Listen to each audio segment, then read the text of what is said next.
Hey, good afternoon, everybody. We're just about almost ready to get going with ML BotBall here on Twitch. I'm EB from Toronto, joined by my broadcasting partner Michael this afternoon. Michael, how are you doing? I'm doing well. Excited for a great AL East matchup.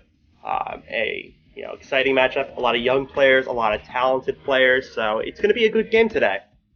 Yeah, we will be going to Toronto, and we will have the second game of three between the Rays and the Blue Jays. Rays taking the opener last night by a score of 7-2. They have now won 6 of the 7 games that these two teams have played, and as a Blue Jays fan, I'm not all that surprised by that outcome. Rays have had the Blue Jays number for quite some time. Yesterday, Blake Snell got the start, coming back from a short injury. He had to leave the previous start. He went 6 2/3 innings and gave up 1 earned run, got the win. Chase Anderson took the loss despite going 6 innings and giving up 2 earned runs. Rays kind of tacked on runs late against the Blue Jays bullpen. And we see the lineups that we're going to have for the Rays. Lots of guys on fire, these 3. And they have a guy on the bench, Chris Herman, backup catcher, who's been on fire. Yandy Diaz, I see, has been a little bit cool. But this is a good lineup for the Rays, Michael. Yeah, no, I mean they're obviously their team is more reliant on their pitching, but they have a lot of nice hitters. None you're going to say is, I'm going to say they're MVP candidates, but you got a lot of guys who are solid hitters and can make the hits at the right times and just move the line along. And you can see how many great pitchers they have this year. And we see our starter for today, Charlie Morton, 92 2/3 innings, 8 1 in the year. He's been everything that the Rays hoped when they signed him to a free agent contract before the start of last year. Yeah, just a deal of a signing. I mean, he was good on Houston, but he was like third, middle of the rotation guy. He's been an ace with the Rays. He's taken almost a spot of Snell being the top of the rotation guy. And he's a key thing for him though is he hasn't given up the long ball a lot, so he's kept the ball in the ballpark, and that's going to be a key for him against the Blue Jays. If the Blue Jays can hit the ball out of the ballpark, then Rays may be a little bit of trouble. But Morton so far has had great control, and he's been great at not letting the long ball get. And we see we're just about to get underway. We have a nice, beautiful sunny day in Toronto, so the roof should be open at the Rogers Center, and it should be a nice day to play baseball, as we're just about to get underway. As I mentioned, the Rays took the opener last night, and they've won 6 of 7 games against the Blue Jays so far. But I'm interested in seeing what Nate Pearson is going to do today, and we'll talk about him in a bit when he comes up to get the start today. Yeah, and they've had, the Blue Jays have had 2 really good pitchers this year. They've had Hyun-Jin Ryu and they've had Tanner Roark, but they really haven't had that third starter, so they're kind of hoping Pearson could be that guy. Anderson had a good start yesterday, but he hasn't been consistent throughout the whole year. Pearson has had 2 good starts, so if he can continue this consistently, it'll be a good sign for the Blue Jays for the rest of the season. Yeah, he is the Blue Jays' top pitching prospect.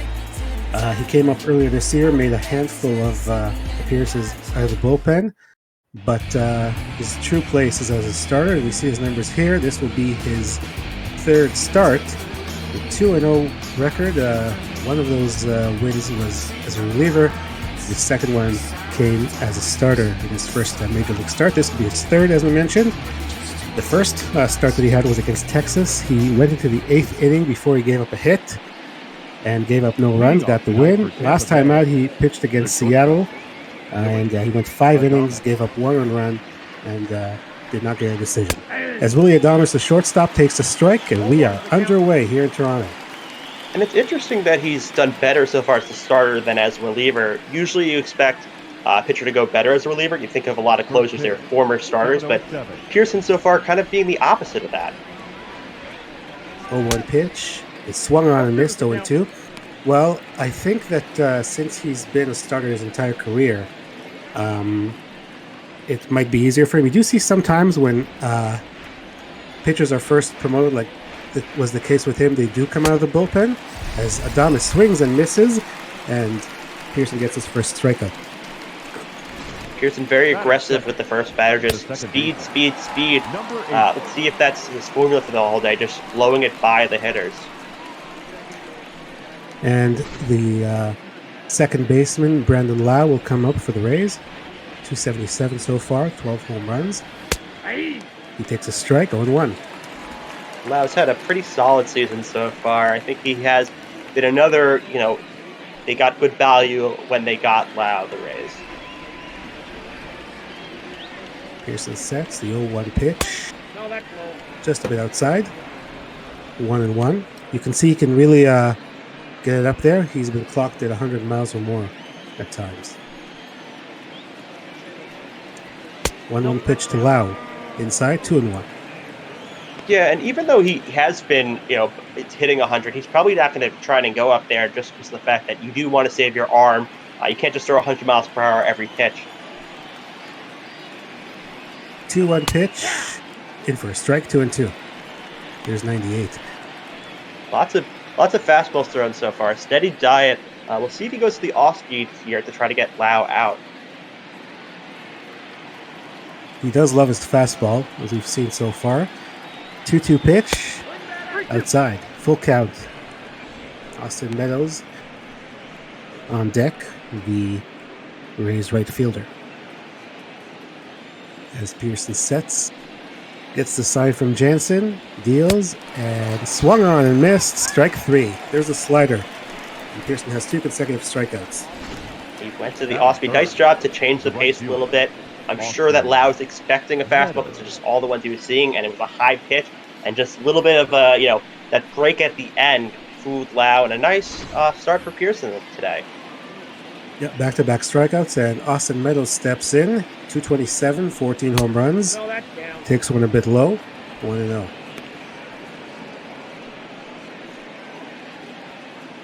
Meadows, of course, coming with Tyler Glasnow in that deal with the Pittsburgh Pirates.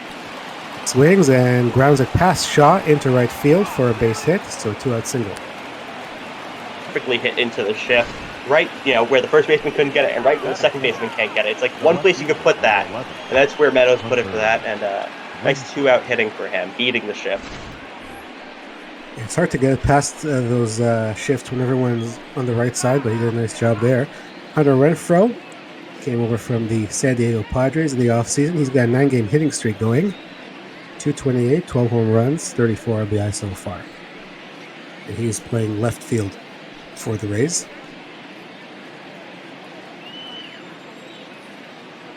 Runner at first with 2 outs, and the pitch is outside. A mix of veteran and young talent for the Rays, and it's nice to see how they're able to interchange parts, but they have some guys that they keep to try to teach the younger generation. 1-0 pitch in for a strike. Yeah, they have a very nice combination. They always draft well, and you and I were talking a bit before our game. They're able to really know when a guy is sort of past his best before date and trade him to another team and pick up more prospects as the pitch is swung on and missed, 1-2. A big example of that, obviously, as you mentioned before, Chris Archer. He's kind of struggled with the Pirates, and what they've gotten in return has been definitely more than the value that Archer has provided the Pirates, and they're younger as well. Yeah, and they also got a first-round pick who's still in the minors in that deal. 1-2 pitch, fouled away. See if Pearson will go to the slider again to try to strike Renfroe out. It worked for the second batter. Sets and fires, and just outside, 2-2. He's going. Runner at first with 2 outs, and the pitch is fouled away. Pearson now going to the off-speed, but it looks like Renfroe kind of is expecting it now, just fighting it off until he can get the pitch that he likes. 2-2 pitch, high, full count. That will give the runner at first, Meadows, a head start. Here we go, full count pitch. Fly ball, left field. Going back on it is Gurriel. Looks like he has a play. Right at the warning track, he makes the catch, and that's the inning. So the Rays leave a runner. They get no runs on 1 hit. We go to the bottom of the first. Blue Jays coming up here on ML BotBall on Twitch. Nice hitting for Pearson. And he does throw a lot of fastballs high, so that could lead to a lot of long flies, just like we saw there. But so far, obviously, the first inning it's worked, and it's worked for his 2 other starts. So we'll see how he progresses throughout the game in terms of his pitch location and his pitch selection. Now we get Charlie Morton making his 17th start and 110 strikeouts in 92 and 2/3 innings. Good numbers for him. And the Blue Jays are a team that will strike out quite a bit. So we'll see what happens here today as Bo Bichette, the shortstop, steps in. And Morton fires, and Bichette fouls it away. And the Blue Jays, they're expected to have done a little better hitting so far with just all their young talent and all the promise to in their first year. But some are hitting a bit of a sophomore slump, at least so far. This team has struggled defensively quite a bit, and the pitch is low 1-1. They only had 4 hits in the game last night. 2 of those were from Travis Shaw. And we see the Rays here 42 and 32, second in the East, and trying to make a playoff push in this top-heavy American League as Bichette takes outside 2-1. Surprisingly, it's been the AL Central that's been the best division so far. They have 3 teams that are projected to that would make the playoffs if it started today. And the Yankees not doing not as good as expected. They expected to have the best record, but it's actually the Twins right now. 2-1 pitch, fouled away. Yeah, the AL Central has 3 really good teams. You've got the Twins at the top, you've got Cleveland right on their tail, and then you have the Chicago White Sox, who've done very nice. 2-2, swing and a miss, strike 3. Morton gets, I think it's 111 now in the year. Yeah, he's up there in the league in strikeouts. I believe he was second coming into the day, so he's just going to increase that total today, likely against these Toronto hitters. Vladimir Guerrero Jr., the third baseman, comes up, takes it inside. Charlie Montoyo has changed the lineup a little bit. As we mentioned, the Blue Jays have struggled offensively, and Kevin Biggio was the number 2 hitter for the longest time, but he's really struggled, so he's been moved down to the number 8 spot in the order. 1-0 pitch, outside 2-0. Yeah, and the Blue Jays have a lot of young talent. You could almost compare them a little bit to the White Sox. White Sox had a lot of young talent, and they hit their stride this year. We'll see what happens when the Blue Jays eventually are able to do that. 2-0 pitch, swung on and missed. Morton goes with the curveball, one of his better pitches.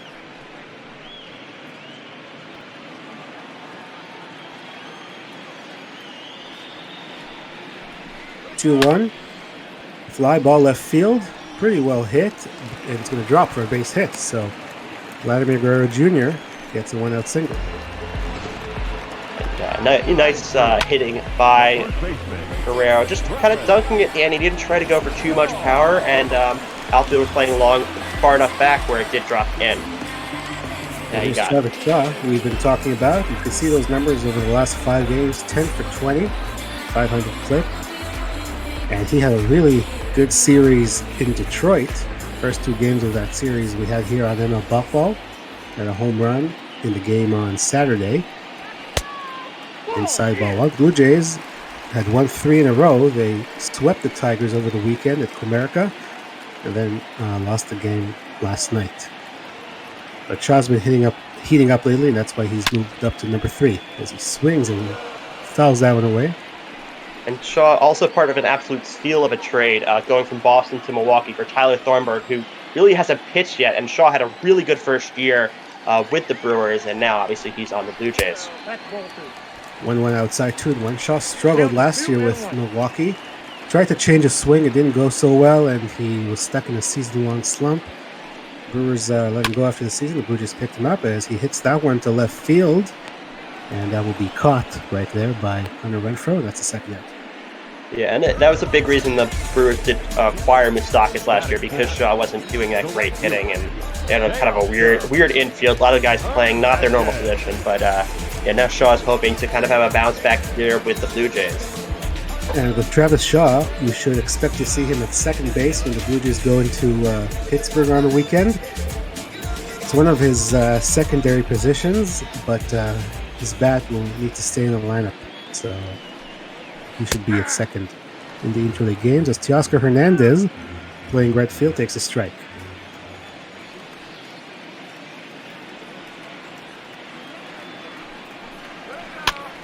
Pitch swung on, fouled back, 0-2. And Hernandez, not a guy you expected to be in the 4-hole at this point of the year, but so far, just how the season has shaped up, he's ended up being in this position in the batting order. Not quite the batting average for a cleanup hitter at 237. He does have the power, but he will strike out looking there as Morton gets 2 more strikeouts to his tally. And the Blue Jays, just like the Rays, leave a man on in the first as we go to the top of the second. Teoscar Hernandez is a guy who could hit for power, not really for average as we saw. And, manager's just trying to somehow get the offense going. So he moved the lineup around, and we'll see what happens. So far, no score. G-Man Choi comes up. He's got a 6-game hitting streak. He's playing first base for the Rays. Pitch outside, ball 1. And Choi, an absolute bargain bin pickup for the Rays. He wasn't just coveted in free agency after playing on the Yankees, but he's provided good value for the Rays. 1-0 pitch, grounded into the shift. Biggio makes the play. That's the first out. And you see a lot of guys are going to get into the shift right now. It's hard, right? It's hard to go opposite field. It's hard to do that bunt down the other line. Although players are starting to learn it now with the shift, it takes a while to learn and adjust your approach. Here's another newcomer, rookie from Japan, Tsugo. He grounds it off of Pearson. Guerrero's going to pick it up. He's not going to have a play. And Pearson's down. And he took it right in the face. And he's going to have to leave the game, unfortunately. I guess I'm a jinx. 2 games in a row I've done. The 2 games I've done, the starting pitcher has gotten hurt. We hope Pearson's going to be okay. But now Blue Jays will have to bullpen. Looks like they'll have to bullpen the rest of the game. Yeah, they used 3 relievers last night.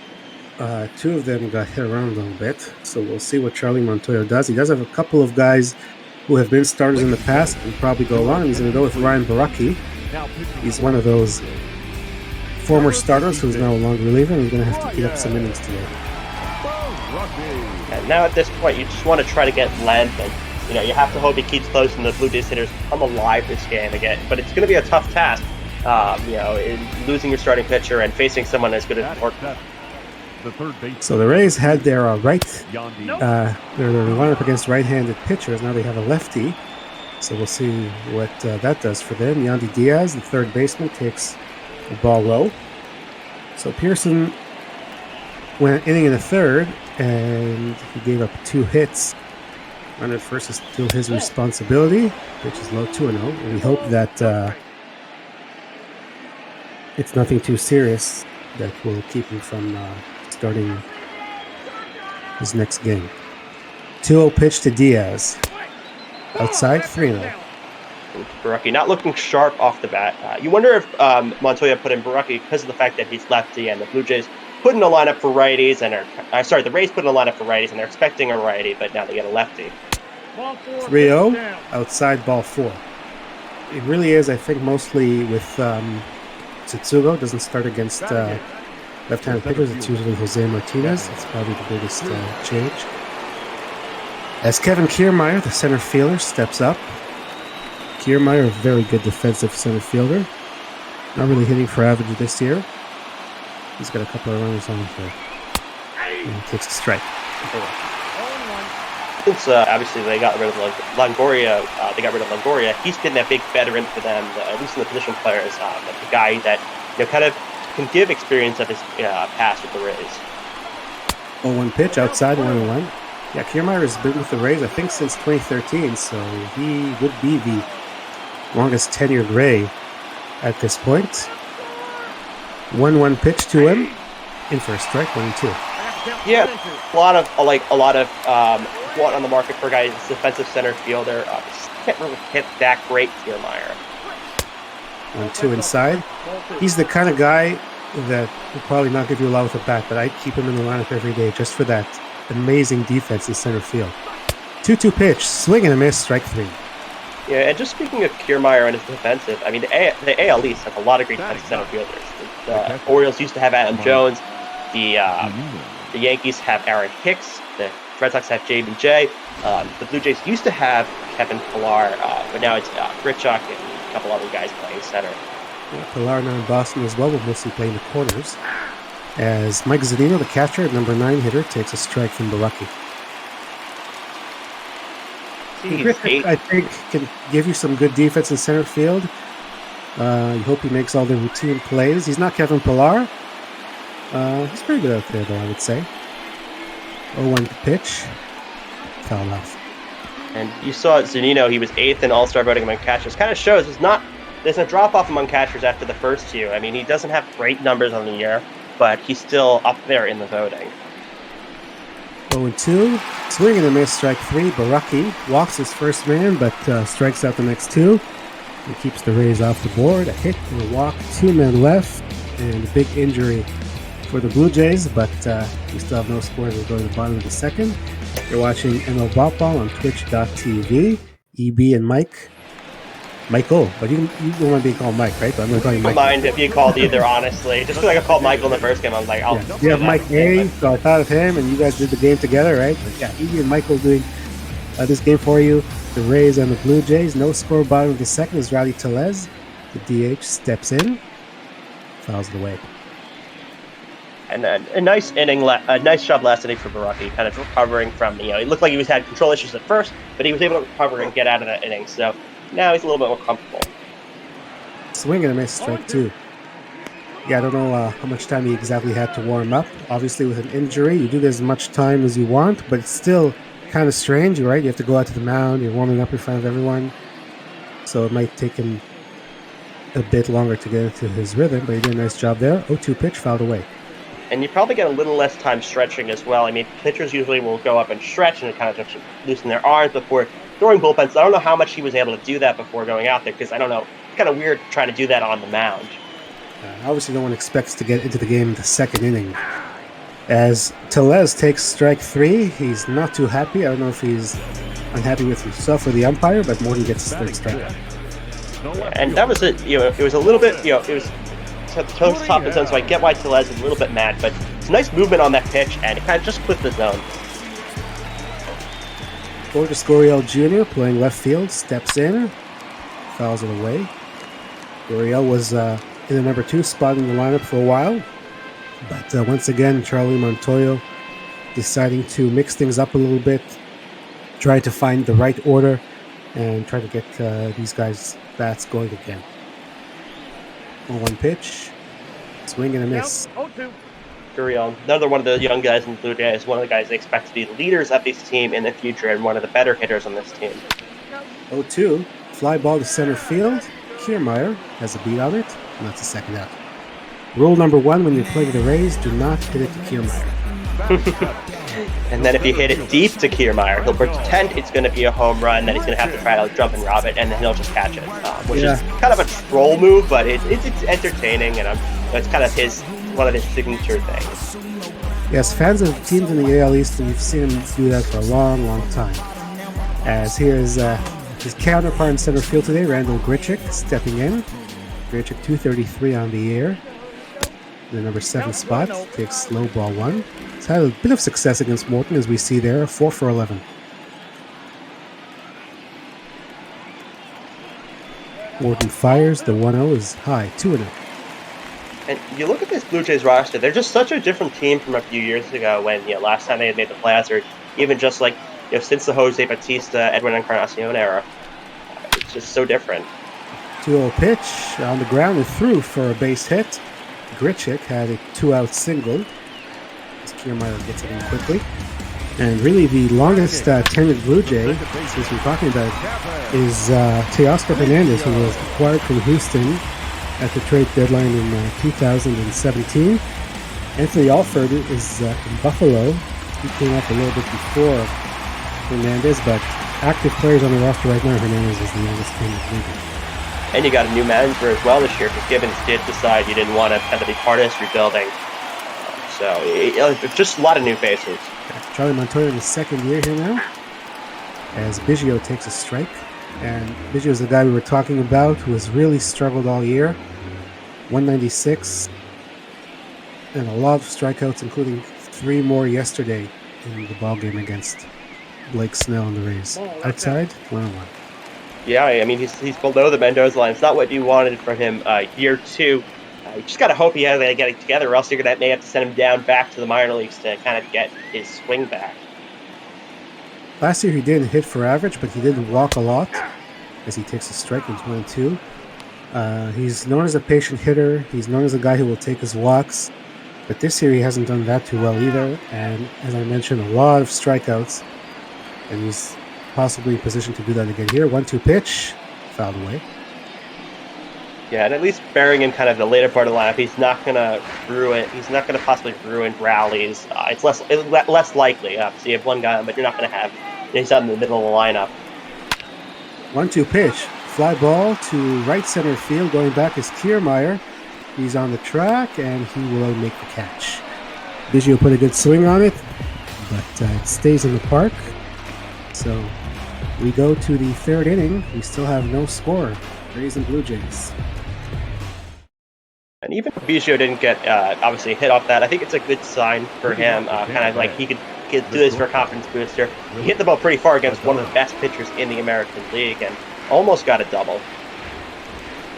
Yeah, I hope he feels better that he didn't strike out as Adames fouls one off.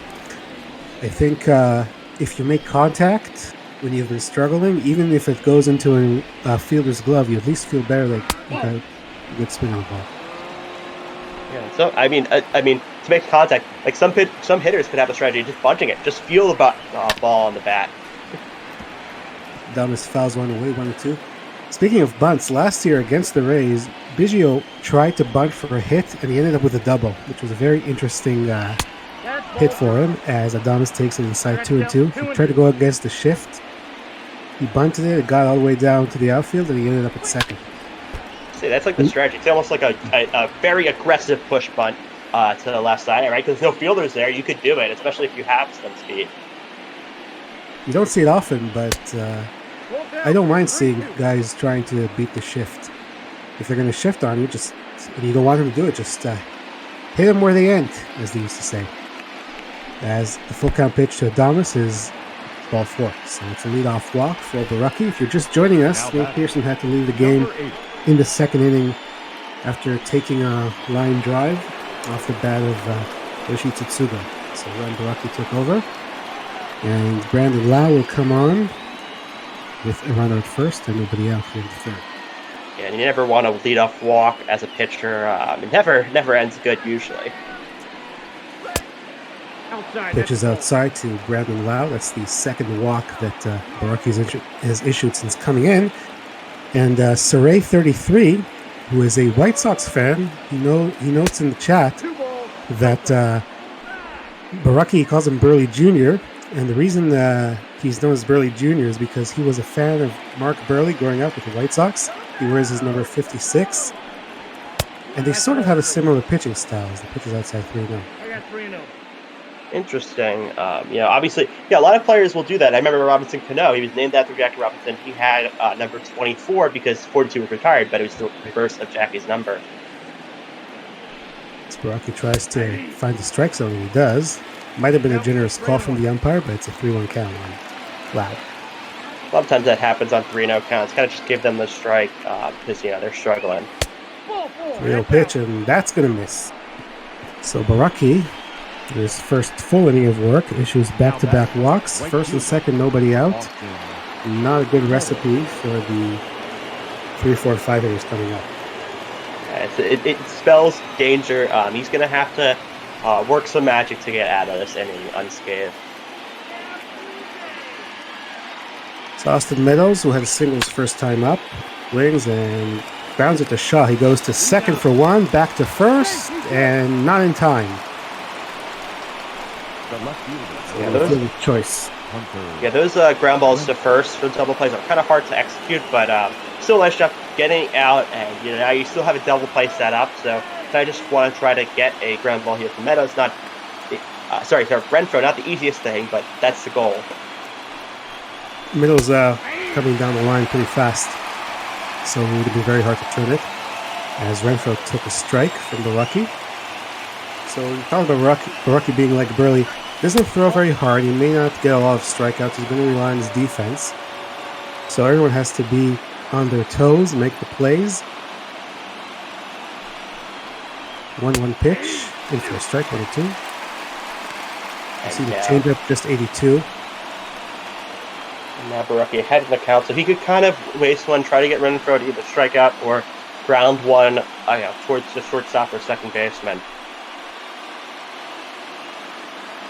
See what he does. We see the crowd on their feet in the third inning. 1-2. Swing and a miss. Strike 3. That's his third strikeout since coming into the game. The first baseman. Nice recovery for Barucki. Kind of getting himself into trouble and getting himself out of trouble. Reminds me a little bit of kind of when Pettit had pitched for the Yankees. He always have runners on base, but he'd almost always get out of the inning. So it just reminds me a little bit of him as well. Yeah, Pettit, another lefty, and all those guys, just like Burley, he'd give up a lot of hits. Sure, he took a strike. Didn't seem to like that call too much. And Burley would give up a lot of hits, and he'd usually get out of it. He could give up 4 runs in the first inning and then finish the ball game. As Choi grounds one, foul. I would say 4 runs in the first inning. Just reminds me of Paxton last year. He'd always give up all these runs in the first inning. He just pitched like an ace the rest of the game. 0-2, swung on and missed. Strike 3. Great job from Barucki. First 2 guys reach on walks. He gets a fielder's choice and a couple of strikeouts. Keeps the Rays off the board. Nice job, As we go to bottom of the third, still no score. Nice job by Barucki. One thing you do be concerned about is he is obviously the fact that he's getting himself in and out of trouble. He's going to have good pitch counts, so maybe leave him. He's going to be in a little less than you expected to when you brought him in for the injured Pearson. It's so nice of Heidi Wadney to bring us the not so lovely hitting stats for the Blue Jays. As you can see, near the bottom in pretty much every category. The last is stolen bases, not a lot of speed on this team. And the number 9 here, Danny Jansen, will lead things off. So yeah, that graphic pretty much shows us everything we need to know about the Blue Jays hitting this year. Jansen swings and misses for strike 1. It's a bit surprising they're still in third place in this division. You picked the Sox or the Rays or the Yankees to do there. Popped up. Zunino behind the plate. Makes the play. That's the first out. I think that with the Red Sox really struggling this year, it's enabled the Blue Jays to be in third place. But when you're 5 games under 500, to me, it doesn't really matter if you're in third, fourth, fifth, whatever, you know. That's true. Just ask the third place team in the AL Central last year. Bichette takes inside, 1-0. Last play was a pop up to the catcher. I wonder if it's a little bit of different read with the dome open versus the dome closed at the catcher. How they prepare for that with just now having sun instead of the shade. Bichette checks a swing. It's 2-0. I think when you play a night game, when the sun sets, that's when it might get a little bit complicated. As Bichette grounds that one to Brandon Lau in fields and throws to first, and that's the second out. We're just mowing through the Blue Jays lineup right now. Not a high pitch count, and he hasn't gotten into a lot of trouble. Closest thing was probably that Biggio fly ball last inning. It went pretty deep with a good guy on first, but Gordon so far, he looks like he's going to last pretty long in this game as long as he continues what he's been doing. Vladimir Guerrero Jr. has one of the 2 hits for the Blue Jays. He goes after that first pitch, fouls it off. Not a lot of success against Charlie Morton, just 2 for 9.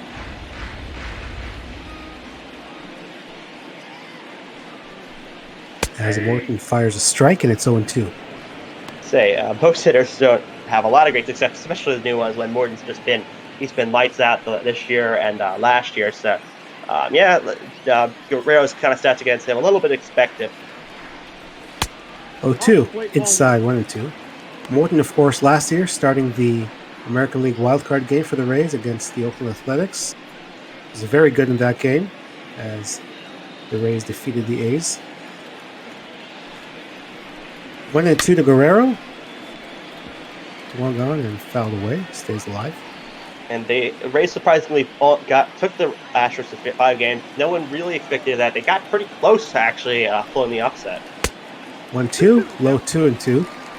Yeah, the Rays were surprisingly good in that series. They won the games they needed to win at home to take it back to Houston, and they really gave the Astros all they could handle. It was quite impressive as the so-called underdogs. 2-2 pitch outside, full count.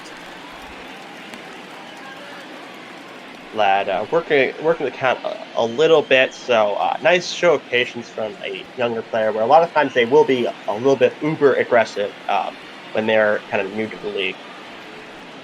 Full count, fouled away.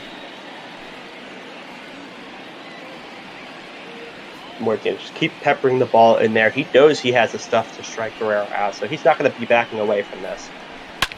Full count pitch, ground ball, and Lau boots it, and Guerrero's going to reach. We'll see how they score that. Should be an error. Oh, it looks like it's made. Yeah, it's not an easy play per se when you're going to the backhand, but I think if he got it cleanly, he would have easily had Guerrero out. So Guerrero is 2 for 2 as Travis Shaw steps in, flied out his first time up. Morton at 44 pitches here in the third inning. Shaw swings and grounds it through for a base hit. So back-to-back 2-out singles because Guerrero will stop at second. And that was a mistake pitch from Morton. Kind of hung that ball in there. Lucky Shaw only got a single off that. That could have easily been a ball into the gap. And Shaw's really been on fire the last several days. So that's good to see. And Teoscar Hernandez takes the pitch low, ball one. A little bit of trouble for Morton here. He's been in a situation before, obviously, but Blue Jays stringing a few hits together late in this inning. 1-0 pitch, in for a strike, 1-1. As you can see, Teoscar Hernandez second on the Blue Jays with 11 home runs. So he can do that from the cleanup spot. Just once again not hitting for average. He takes inside, 2-1. I mean, 11 home runs, not great. You're already halfway through the year, so that's about a pace of a little over 20. I'm not. So it just shows that the Blue Jays have been hitting as expected this year. Yeah, tons of offensive problems as we saw in that graphic leading off the inning. They did get 2 hits here, and Teoscar has a favorable count now, 3-1 with 2 outs. Morton struggling a little bit towards the end of this inning. Maybe warrants a mound visit if he ends up walking Hernandez. He gets the sign from Zunino, 3-1 to Teoscar Hernandez from Morton, and it's in for a strike. Good pitch there on the corner. Full count. Now the runners will be off on the pitch. And that's kind of almost a veteran call. Morton being a little bit more veteran and a great player, and getting that call that was a little bit borderline. And you saw the reaction from Charlie Montoya. Not too thrilled with the home plate umpire. Full count. Runners will be off. Fly ball, center field. Kiermaier makes the catch, and that will end the inning. Teoscar put a good swing on it, but once again, as I mentioned, don't hit it to Kiermaier when you're facing the Rays. We still have no score. A little bit of a hectic inning. Both teams have their chances, but still no score. A little bit surprising considering Pearson went out, but it looks like it's going to be. It looks so far it's a good game, a low-scoring game. A little bit unexpected, but good pitchers so far. Here's the man who knocked Pearson out of the game, Yoshi Tsutsugo. He grounds it to second, and that's the first out. Tsutsugo hit that comebacker that hit Pearson, and he had to be replaced. Came into a base hit, and he makes him out. So this is probably where the Rays, if they had been facing a lefty starter, would have had the different lineup. But as it is, they have their lineup for righties here against the lefty Baraki, as Yandy Diaz takes it low, ball one. And you wonder if it was the time when there's expanded rosters by a little bit, if they would put Martinez back in the game for the lefty. But obviously, you don't have a lot of guys off the bench to use, so it may not make sense to waste them. Just on possibly one at bat against the lefty. 1-1 is a fly ball to right field. Going back on is Hernandez at the wall, and that is gone. So Yandy Diaz, who was 0 for 4 yesterday, has a solo home run. And the Rays are on the board, leading 1-0. Nice power by him. It didn't look like he kind of got all of that ball, but still was able to manage over the fence and kind of an opposite field power by him. Not not a lot of home runs in the year, but it was just a nice. It was a really nice blast by him. And we mentioned the wild card game, and he was the man of that wild card game with a couple of home runs last year. So 1-0 Tampa Bay. Kiermaier takes a pitch inside from Baraki, 1-0. This was it was kind of expected Baraki would at least give up 1 run when being in, but he had done good so far. 2-0. 2-0. Last time that Pearson started, as I mentioned, he went 5 innings, gave up 1 run. It was against Seattle, and then Baraki came in after him. He pitched the next 4. He gave up a go-ahead solo home run to Kyle Seager, and that was the game. As Kiermaier flies it to right, Teoscar has that one. That's the second out. So it was a 2-1 score on Thursday against Seattle, and that solo home run that Baraki gave up to Kyle Seager was the difference.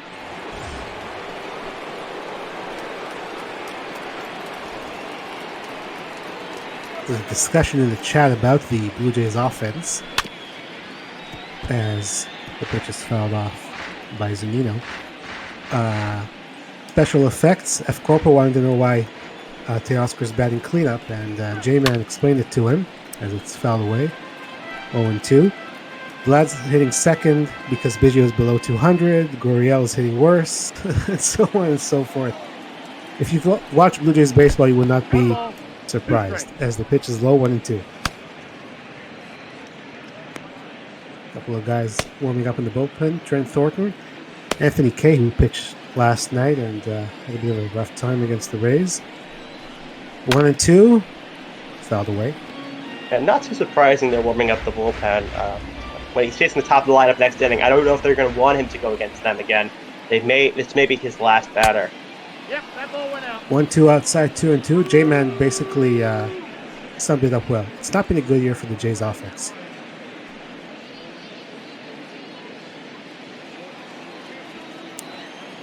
Baraki is ready with the 2-2 pitch to Zunino. On the ground. He's on the ground to third. Guerrero throws it over to first, and that's the inning. But Yandy Diaz puts the Rays on the board with that opposite field solo shot. We go to the bottom of the 4th, 1-0 Rays. The Rays now have a 1-0 lead. You kind of expected them to eventually put one across the board.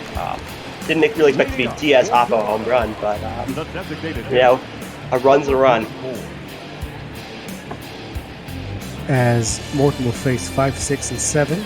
Blue Jays had a good opportunity last inning to get on the board with a couple of 2-out singles, but nothing doing as Tellez takes a strike. You see he's been productive, 10 RBI over his last 10 games.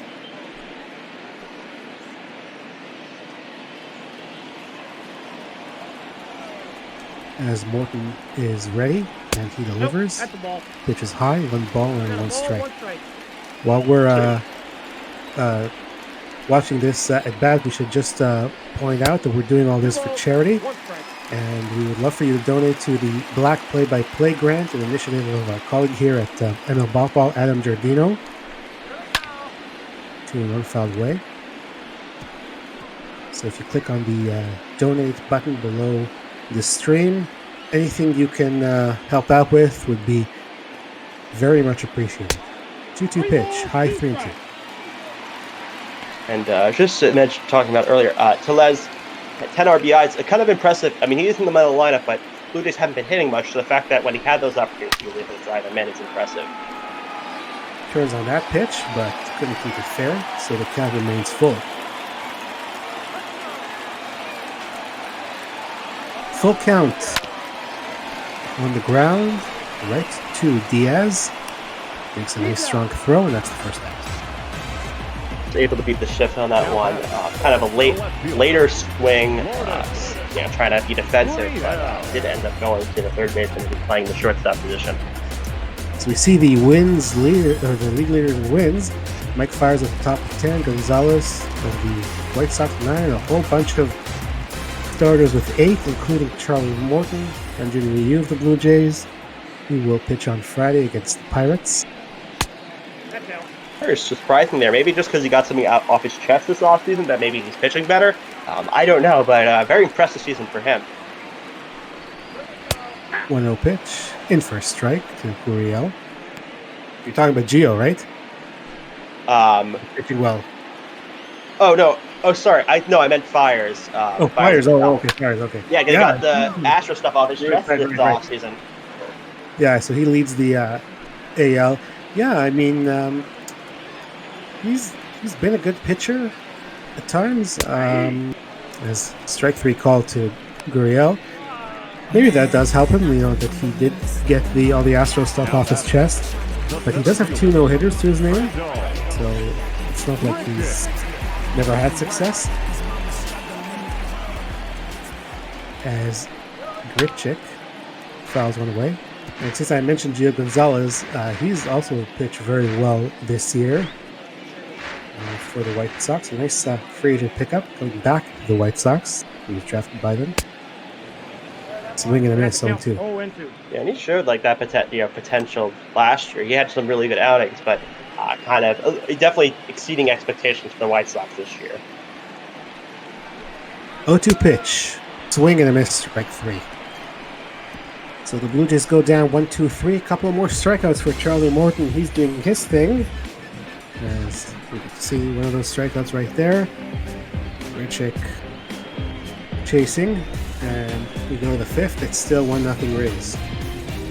Now, usually we have a trivia question in the chat, but I have actually one. Because we have a lot of relatives of former players in the Blue Jays, which father-son duo, minimum of 100 home runs each, finished with the same amount of home runs? We'll see who gets it in the Twitch chat. Yep. I know the answer, so I will not participate. As Adames took it low, and now he takes another ball, so it's 2-0 on Adames. Adames is walked and struck out. Swing and a miss, 2-1. Rocky's still out there. And we'll see how long he gets, the leash he gets from Montoyo.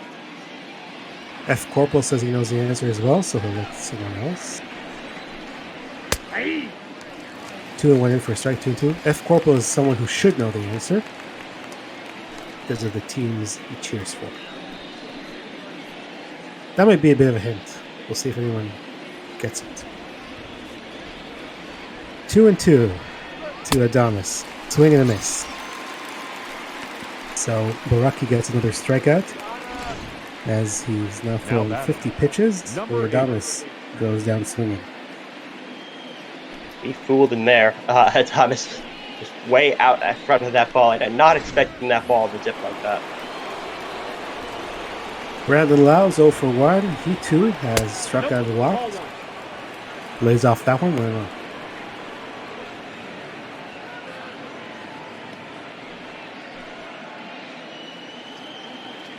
So far, no guesses on the question, but we'll see.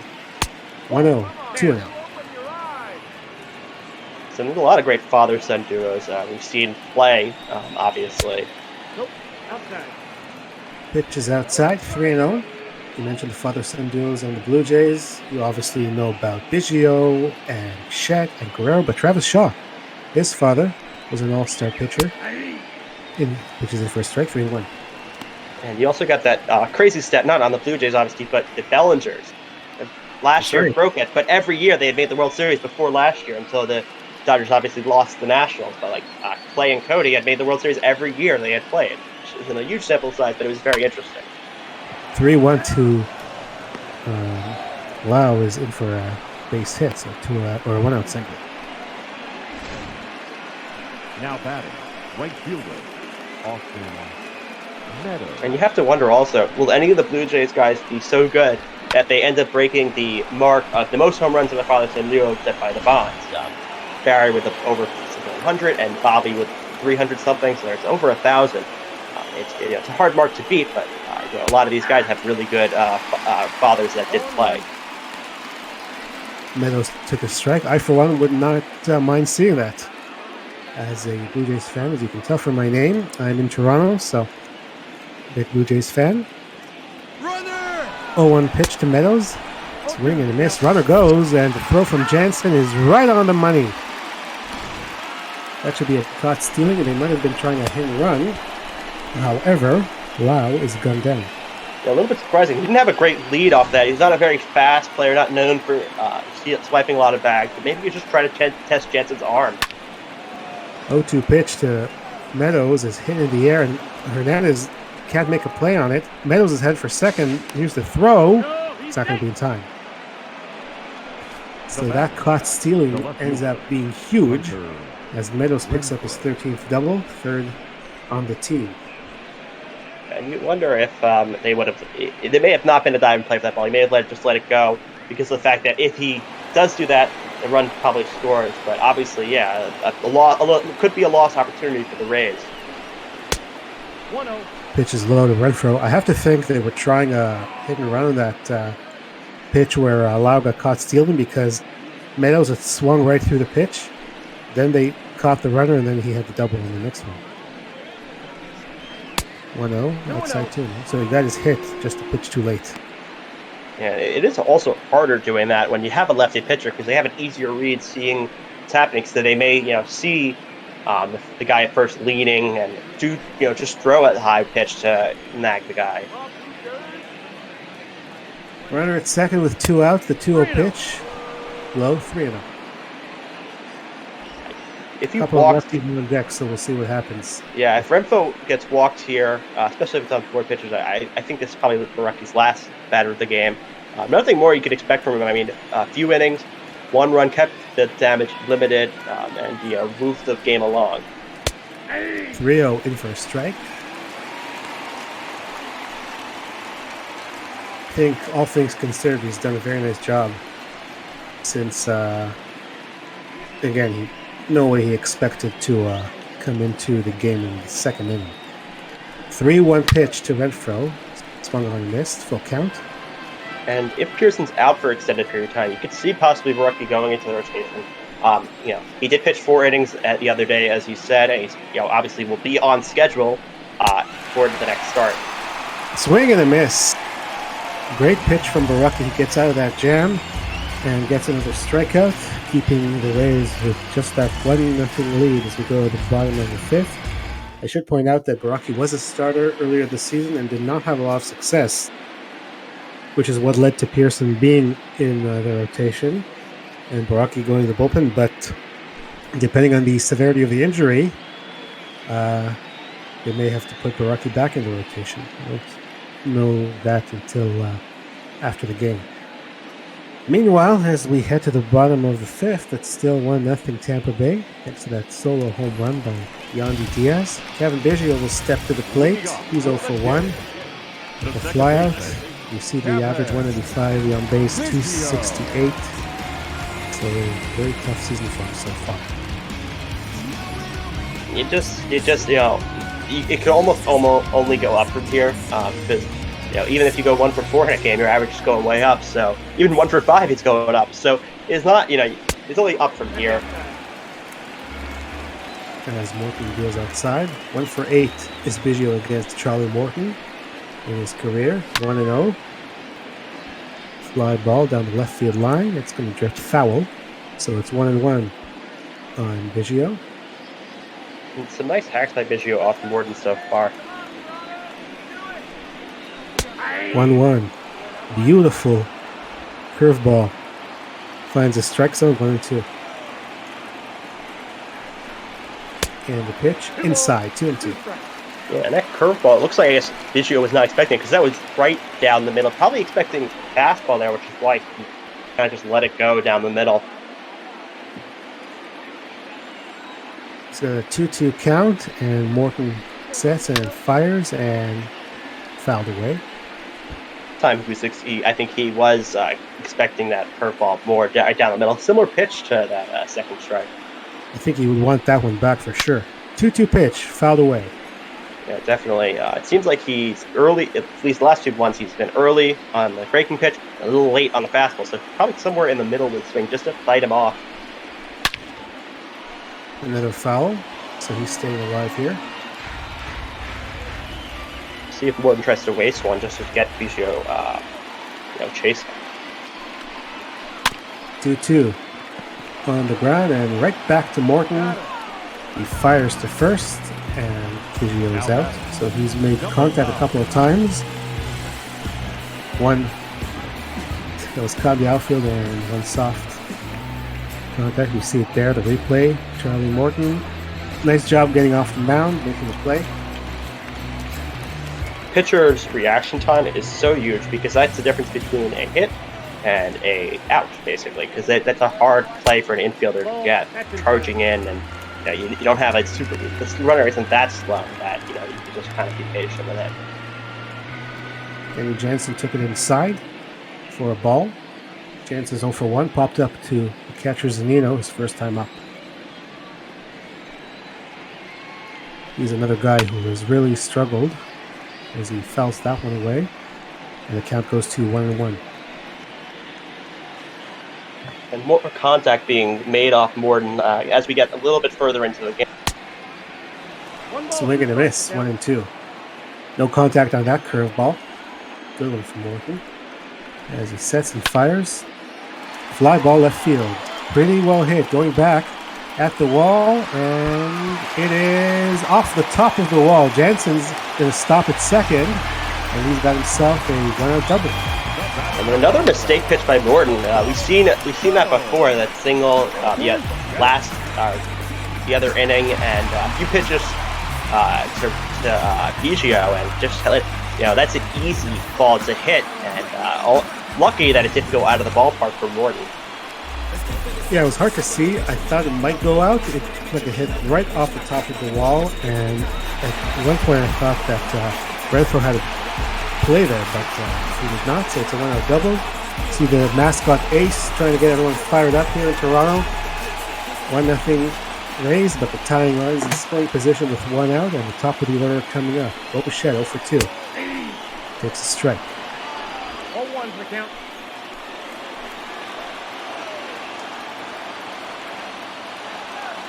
The 0-1 pitch from Morton. He lays off 1-1. You saw in the graphic that briefly flashed on the screen, 216 with runners in scoring position, so that's another problem for the Blue Jays. As the pitch is grounded up the middle through for a base hit. Here comes Jansen around third. The throw from Kiermaier is offline, and he is safe. And the Blue Jays do get a hit with runners in scoring position and tie this game up 1-1. He tested Kiermaier. I mean, Kiermaier, strike to the plate. You have to know you're going to be safe with that, because if not, you may look silly, and just got in there under the tag. Yeah, very close. We mentioned Kiermaier with great defensive numbers in center field. As Guerrero hits that one, that's a foul. He is 2 for 2 already. 2 singles today. We're getting hit a little bit this inning. You wonder if the Rays start warming someone up. Obviously not a little earlier than you expect to start warming someone up, but Morton has struggled a bit this inning. As they check at first base to see if Bichette's up to anything, but he gets back safely. 0-1 to Guerrero is inside, 1 ball and 1 strike. Apparently the answer to our trivia question was given in the Discord, and yes, Jimbo Shrimp. He got it that it was Prince Fielder and Cecil Fielder with 345 home runs each. But the number is wrong. I think it's 319, right? I'm not 100% sure. I know it's somewhere in the 300s, but it's kind of sad because Prince was obviously he had that neck injury that ended his career. And you expected him to get at least 450, maybe even 300 to 500, but just got an unfortunate end of career and just a thing that ended up ironically happening. 2-1 pitches outside, 3-1. Yeah, Jimbo Shrimp got the names, and Chris Sachi in special effects got the number. It's 319 home runs. And there is a Blue Jays connection, as Cecil Fielder played for the Blue Jays briefly. Both of them played for the Detroit Tigers. As Guerrero gets a good win on that one, that is going to be a fair ball down the right field line. Bichette is going to go first to third, and Guerrero is now 3 for 3 in this ballgame. Morton getting hit this inning, but a nice job cutting the ball off by Meadows. If he doesn't do that, that's probably a run. We've got a pretty fast guy coming from first. Limited to a single, which could be big later in this game. First and third with just one out. Shaw fouls it away. Good opportunity for the Blue Jays to get another run on the board, provided Shaw doesn't hit into a weird double play or even a regular double play. Just needs to get something in the air that's deep enough. 0-1 pitch. Outside, 1-1. He seems to be losing a little bit of the break on his curveball, which is part of his struggle in hitting, because his fastball is nice, but it isn't as dominant as his curveball. 1-1 pitch is low, 2-1. So far, I have to say, moving Guerrero to that number 2 spot has paid off. He had, I believe, 1 hit yesterday and 3 today, so maybe this is the configuration that will work out. Yeah, I mean, 2 spots not expected to crush the ball. Unlike a 4-hitter, you're kind of cleaning up, right? You're trying to get that, you drive all the runs in. 2-hitter, you need to be patient. You just try to kind of move the line along, get it, try to get a base hit, a walk. Maybe a little bit more patient approach to that. 3-1 to Shaw. Fly ball right field, going back on his Meadows. At the wall and off the wall. 1 run will score. Guerrero's going to stop at second. And Shaw delivers with an RBI single. It's now 2-1 Blue Jays. So hard hit, I guess. Yeah, so hard hit it didn't end up being a double, but just nice hitting by Shaw. Morton's just struggling, and we kind of didn't expect this coming in where the Blue Jays start teeing off Morton, but it's starting to look like that. Now you got the 4-hitter up. Trouble for Morton right now. Teoscar Hernandez is 0 for 2. He goes after the first pitch, fouls it off. So Shaw's definitely been on a very good streak lately. Guerrero, I was thinking maybe batting in that cleanup spot, he was trying to do too much. You think you're the guy. You have to be the guy who drives everyone in. You start thinking too much. You're swinging at bad pitches. And all of a sudden, you're not getting it done. As Hernandez takes low 1-1. And Guerrero has a really great power swing. I mean, you could hear the ball just like in the home run derby last year. You could hear it almost like a wiffle ball. Like that's how hard he was hitting it. So, but I think it has helped that he's moving to the 2-hole. 1-1 to Teoscar. Swing and a miss. 1-2. One thing you don't want to do. Morton's been struggling, and you don't want to give him that free strike. Now Morton should control, and even with his struggles, he could be in a much better situation by striking Hernandez out. 1-2 pitch is on the ground. Morton is going to have to hurry, and he does. But the only play he has is at first base, so it does advance the runners. However, there are now 2 outs. Not terrible. Better than striking out or trying to go play. You obviously want more from the 4-hitter in this, but Tellez, obviously, he's gotten a lot of RBIs recently, so he has an opportunity right now to add to that total. Yeah, big opportunity here. Blue Jays have taken the lead. They want more. And Tellez is over the head of the shortstop Adames, and he will get it done. 2 runs will score. Tellez is going to go to second. The throw goes all the way to the dugout. So that should be a single, and I would think an error on Renfroe there, because look at that throw. I don't know what he was doing. I don't know what he's doing. The runner was going to be safe at home, and the best play is at second. He just tried to throw it to the pitcher, and it's just a terrible throw. And I'm surprised Morton's still in there. That's back up the middle. That's a base hit. Rowdy Tellez is going to come around to score the throw, or no, they're going to get him.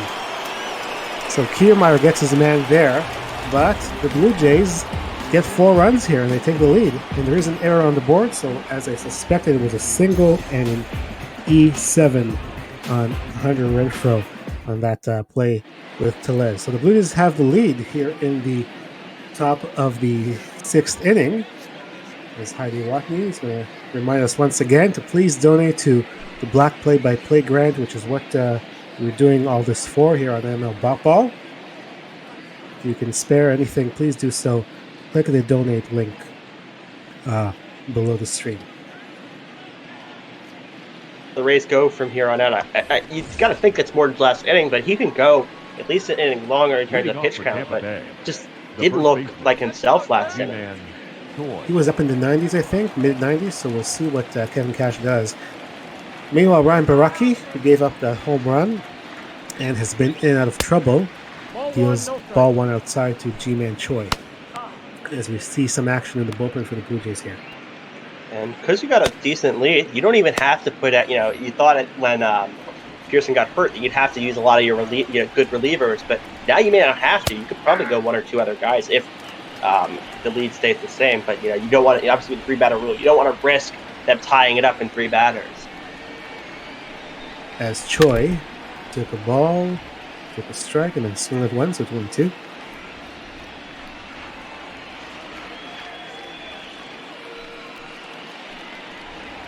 One-two pitch, swing and a miss.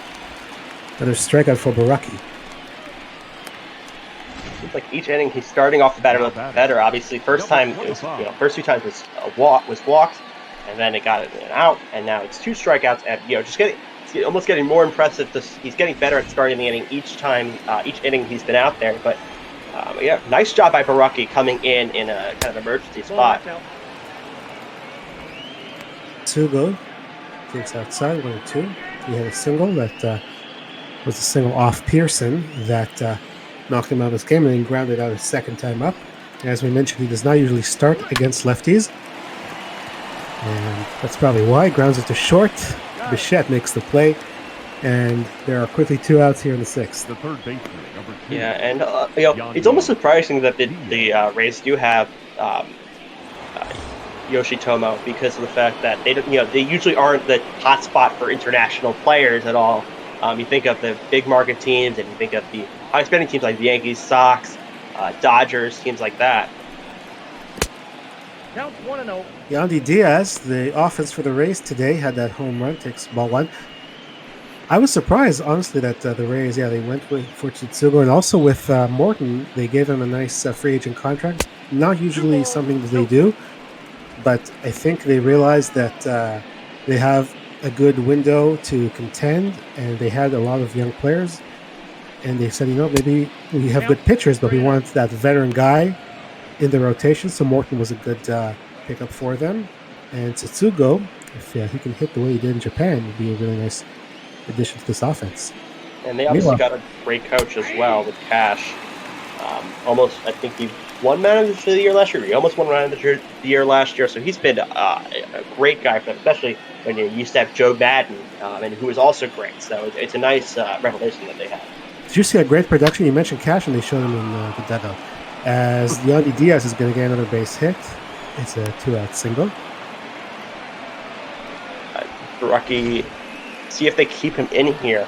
He's up to the 70s in pitches, and you obviously won't be able to use him for a while. Maybe not even until what would be Pearson's next start, if Pearson is healthy. He's at 75 pitches here. He's got Kevin Kiermaier, who fouls it away. If you're Charlie Montoyo, the Blue Jays manager, what you're thinking of is, how am I going to get this ninth inning with the lead, so I can use my closer, Ken Giles. 0-1 pitch to Kiermaier, swing and a miss, 0-2. And you also put in consideration who's going to be pitching, the next day and the next few days, and how much you're probably going to need to use the bullpen for that. 0-2 pitch inside 1-2. Blue Jays and Rays will play again tomorrow. We will have that game for you with J-Man and I believe Jeremy Goldstein. And Matt Shoemaker will go for the Blue Jays. Ryan Yarborough, who leads the American League in ERA, he's going to go for the Rays.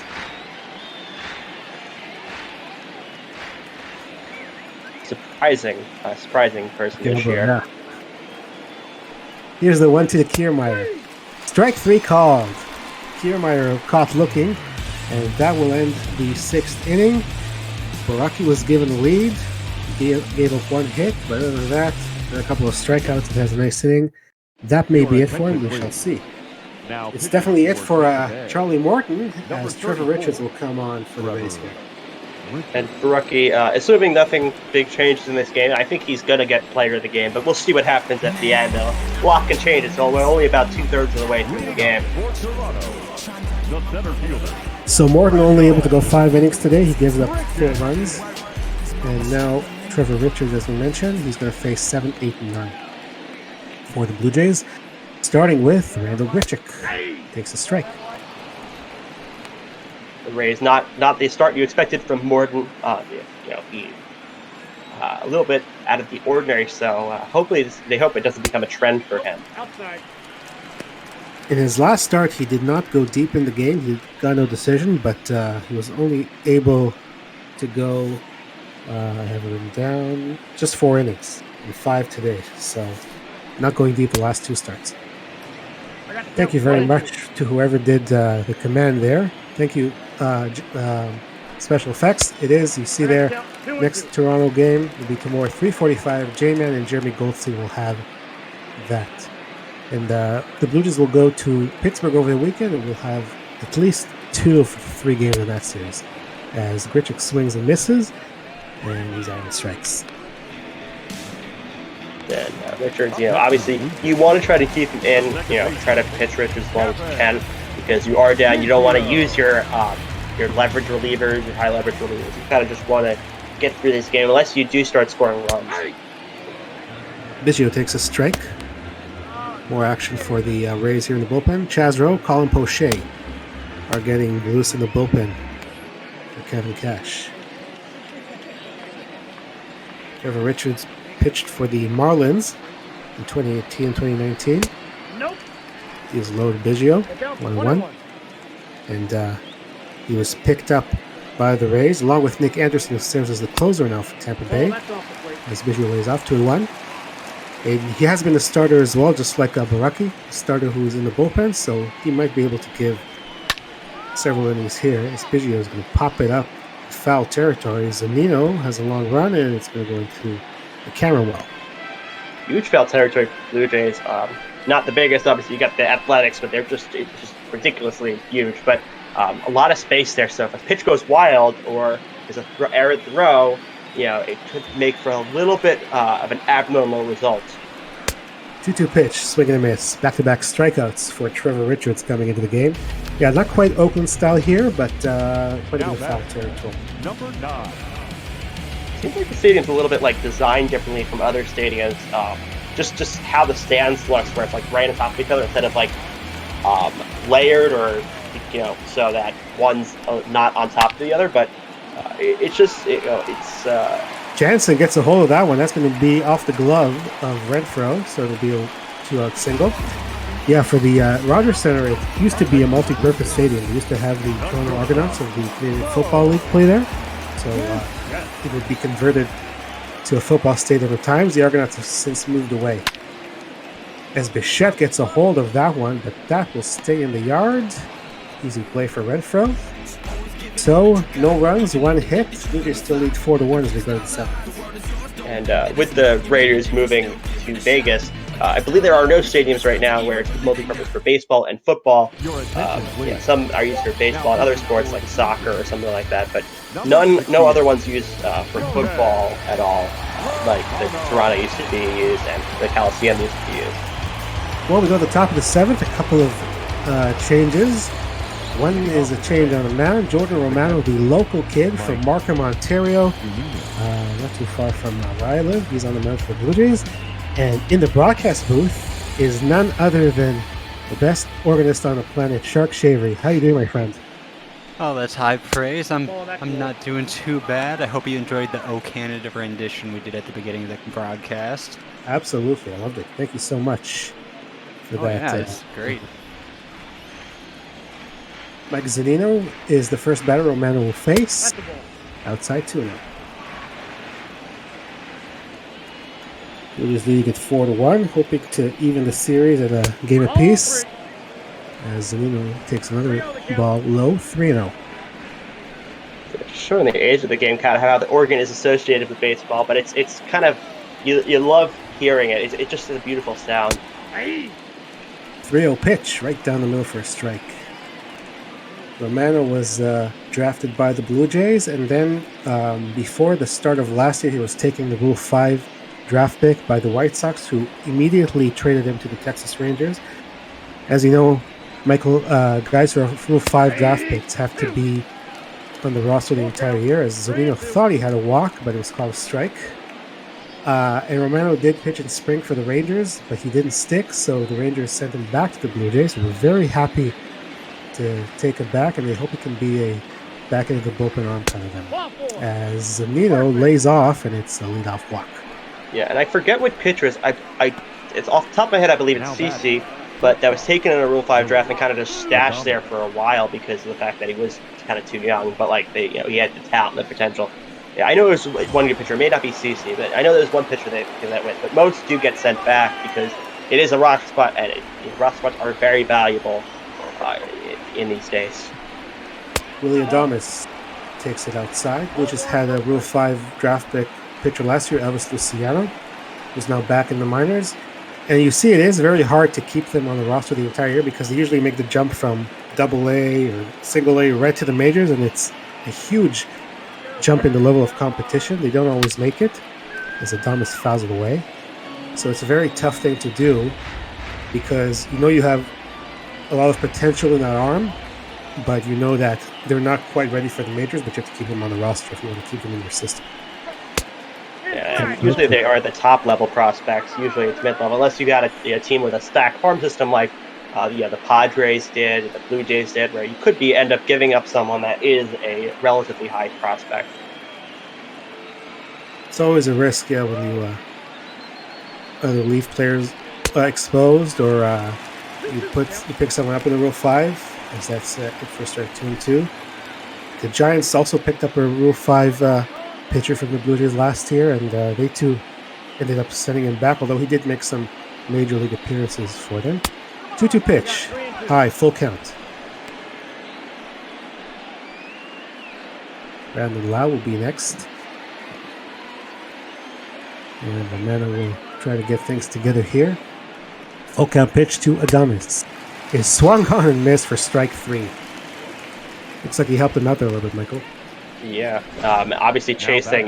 Maybe he kind of a lot of times when you see that high pitch, you want it really badly, and you kind of like imagine crushing it for a home run, but it's not. A lot of times it's just usually not hittable unless you change your approach where you're doing a very straight swing instead of an angled swing. Brandon Lau was 1 for 2 on the day. He had a single in the 5th inning. Grounds it to second base. Biggio bobbles. Still gets the out at second, but not going to get 2. Now batting. That looks like it could probably cost the double play for the Blue Jays. Obviously, you can't call it an error because they did get an out, but not a great play. They wanted turn 2 get out of the inning, especially with the struggles Blue Jays had with their relievers yesterday, and you just want to get through this end of this game. So Austin Meadows will get an opportunity here. Takes ball 1. One thing you have to do, and I don't care who you are, you have to play defense well. It's of paramount importance. 1-0 pitch is going to be through for a base hit, and that one's bobbing a little bit, but no advance for the runners. So Austin Meadows will pick up his 3rd hit of the ball game. The left fielder, number 11. 2-out single. And Blue Jays, Blue Rays have a few guys on. We'll see if the Blue Jays stick with their reliever right now. But in terms of defense being important, when you think about the A's, some of those teams that they had, they're really great hitters. But sometimes they did have struggles defensively just because they didn't have a budget. They didn't have a big budget, so they had to just do the best with what they had, and they did very good. But a lot of times the difference was their defense. They didn't have it, but obviously now they do have some great defensive players. But former teams, at least for them, had those struggles, and Sonny Gray was punished because of that sometimes. Hunter Renfroe's 0 for 3 today. He's up there now. Takes a strike. I have a Hunter Renfroe memory. It's not a very good one, so I will save it for now. Was it a walk-off? I found out too as he takes a strike. But no, his is related to the Blue Jays. He had a walk-off grand slam against the Dodgers last year, which was a big hit. But no, the one I'm thinking of is Blue Jays related. 0-2 pitch, swing and a miss. Whoa. I will tell you the story at the bottom of the 7th, but we need to stretch. Take it away, Sean.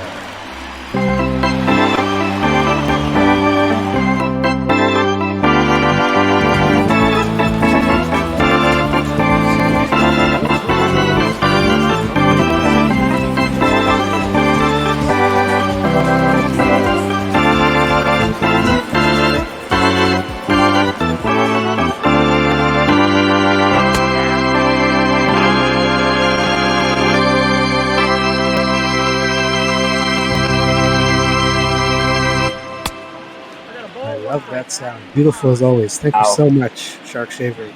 Well, you're very welcome. Thanks for having me. And hopefully we can see Toronto keep things going here, and I hope you guys have a great rest of your call.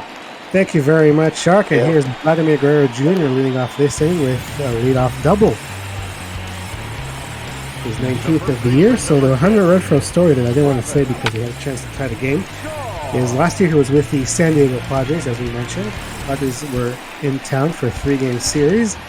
He came up in, I think it was the 7th inning, I don't remember, but the game had been tied and there was an error right before he came up. And he ended up hitting the go-ahead 3-run home run. Was it 2 outs when that happened? Like the error would have... I believe so. I'm pretty sure it was 2 outs. Maybe someone who watched that game remembers. It was the Padres and the Blue Jays last year, and it was a pretty miserable weekend as the Padres took 2 of 3. Travis Shaw up there, 1-1. Fouled away. I'm not superstitious. I'm just a little stitious. But I didn't want to tell that story until after he made an out. Yeah, and I guess whenever you lose a series against a team that is one of the losing record or one of the worst teams, it is always worse. Like it's the worst. Fly ball to left field. When the Padres visited Toronto last year, it was in May. They were actually still right in contention. They had a very good start last year, and then they sort of fell off the cliff, if you will, in the second half. But when they were here, they were actually having a pretty nice season. Their pitching overachieved, it seemed like. I didn't expect them to do very good pitching. I didn't even know most of their guys, but they, especially, I forget the rookie's name, but he did really good. Chris Paddock. Chris Paddock, yes. Yeah.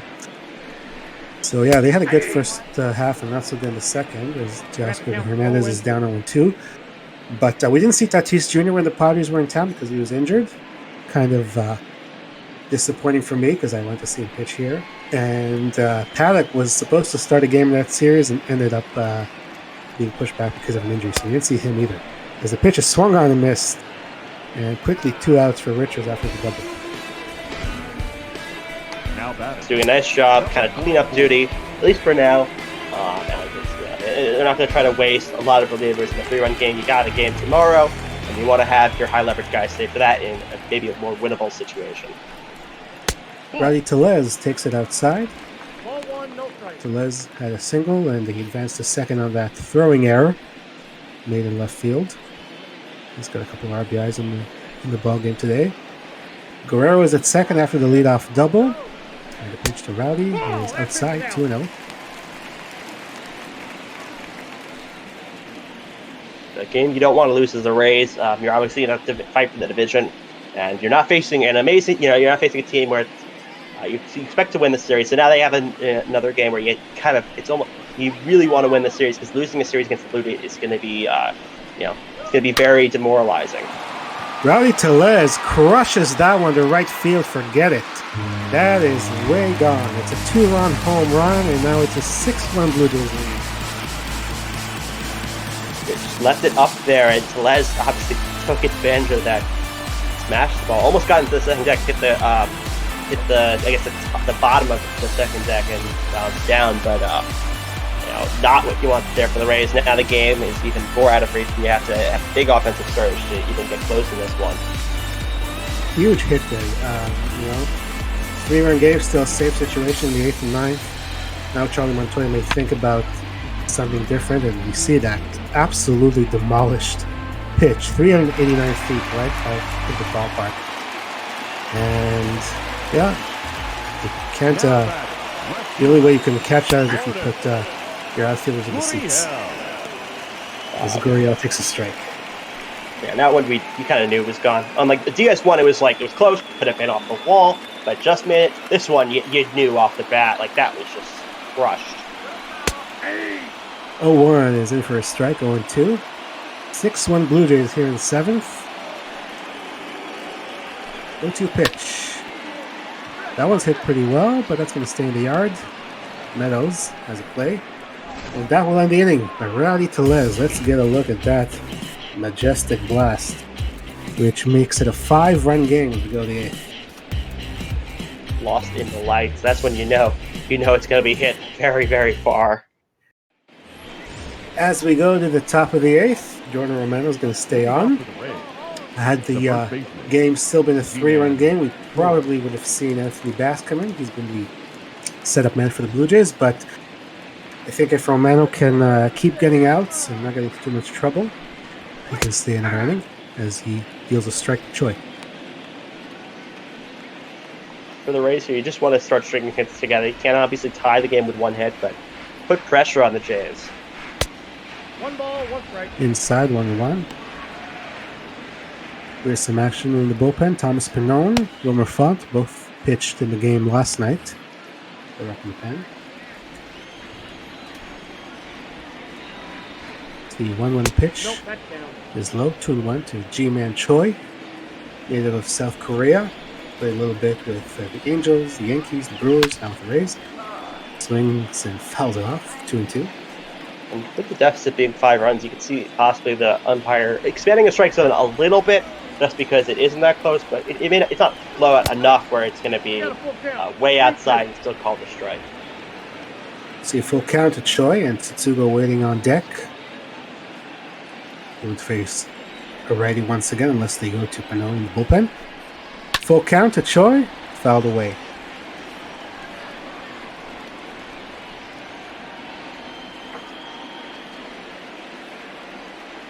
Romano deals. Full count is ball 4, so another walk. You just want to throw strikes. You're up by 5. You don't want to be walking guys. You don't want to be cutesy. If you give up a run, you give up a run, but you just want to get these outs, and if it means throwing balls that they're going to have to hit, you do that. You don't walk guys. You don't try to pinch the corners. You don't try to nibble on the zone. You just got to throw strikes here. Yeah, you got to be aggressive, especially when you have still a 5-run lead as the pitch is outside. If the first guy takes you deep, you still have a 4-run lead. Just be aggressive and make them earn their way on base, and he's not doing that here because he misses again, 2-0. And the more pitches you get, the less easier it is for your manager to keep you in. So the more arms are going to be wasted because of the fact that he is trying to just get him to chase, which it's not the thing you want to do at this point. Now 3-0, it's just not the way you want to start the inning. They may pull him early in this inning. 3-0 count. We'll see if he has the green light or if he's taking. Tsugo does take, and it's a strike. 3-1. Just flip the zone on that one. But your umpire is usually going to give you a strike there as long as it's kind of relatively close to the zone. Romano pitching in his home country. Really his hometown. Markham is a suburb of Toronto where he's from. 3-1 pitch. Fly ball right field. Oscar Hernandez doesn't have to move too much. He makes the play. That's the first out. Not a great throw there, but the runner's not going to try to advance with this score. You don't want to give them a free out. I think he's gonna. He doesn't. He's not known for his speed, his choice, so he's probably gonna stand at first until something is hit.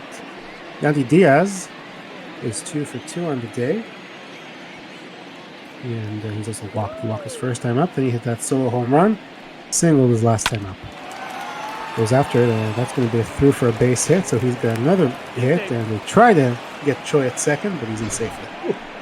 It's almost embarrassing when they throw it and they almost get you out. That kind of shows, unless it's like a ball that just drops in, but like how slow you may be, where they try to get you at first on a hit to the right field, they try to get you at second, and the ball hits the outfield. But Choi was safe on that one. Well, Font will now take over for his 27th game of the year. Font's bounced around a little bit. He's been with the Rays and some of the teams he's played for.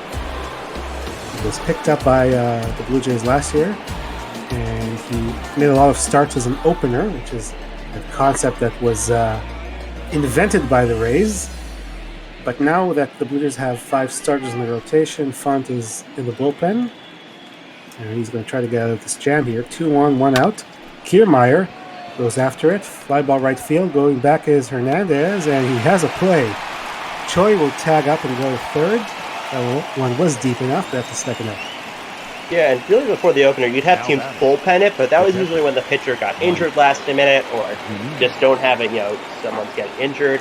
and you just don't want to call anyone up. But that wasn't really strategized. Kevin Cash strategized it. Yeah, he really did a very nice job. I got to give him the credit for that. You're right. It's not usually you see a back end of the bullpen guy come on in the first inning, blow the first 3 hitters away. Then you put in your starter who gets sort of the soft landing, as that pitch is going to be popped up into foul territory, and a nice play by Hernandez to make the final out, and he does catch all 3 outs in this top of the 8th, and Wilmer Font strands the 2 runners. We go to the bottom of the 8th, it's still 6-1 Blue Jays. And really nice job by Font coming in there, cleaning up cleaning up all the runners. Blue Jays did struggle in the 8th and 9th last game, but now you got Giles coming in. Or you may not have Giles in it. You probably may keep Font in, but a little bit more secure in your lead. Meanwhile, Trevor Rich is going to try to give Kevin Cash a 3rd inning of work. It goes a strike to Grichuk. I'm very happy that J-Man, who will have tomorrow's game, is talking about OK Blue Jays, which is the song that's usually sung in the 7th inning, as Grichuk will get that into the outfield, and he's going to go for 2nd. Here's a throw from Kiermaier, not in time. Leadoff double. It sounds like we'll get that on the organ as well in the future. Yeah. So, OK Blue Jays is the song that, I don't know if you've ever heard it, but it's the song that gets played during the 7th inning stretch. I won't sing it, because we do want to keep our viewers on the stream. But, that's like the token song that gets sung during the stretch, and everyone has fun, as Chaz Rowe will take over for the Rays here. And I'm looking in the Twitch chat, and Shark did say it isn't his list of stuff to learn, so maybe in a game in the future, we will see that song played in the 7th inning. Yeah, if it hadn't been for my Hunter Renfroe story, I might have brought that up when he was still in the booth. Kevin Biggio is 0 for 3, looking to advance the runner at least as he takes a strike. Biggio hasn't had a bad day so far, but no hits to show for it. And 0 for 6 in the series, as you saw. Yesterday he struck out all 3 times. So I think Charlie Montoya would love nothing than to see him 1-1. get a hit here, or just do something productive. Get a runner at 2nd and nobody out. At least get into 3rd somehow.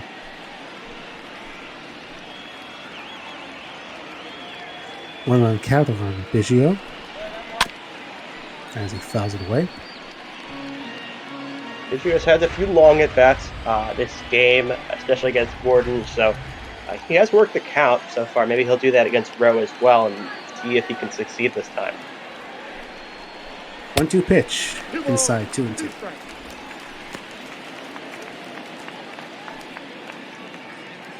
Chaz Rowe, another guy who's bounced around a little bit, but found a home in Tampa Bay the last couple of seasons.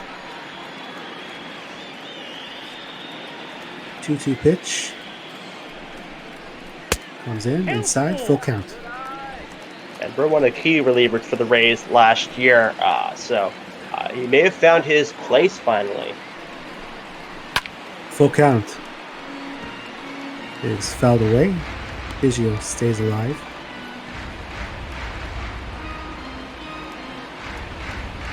Again, working the count, up, and that's a good sign though. You're seeing the pitches, and you're able to, tell which ball is right. Just needs to get his swing timing right.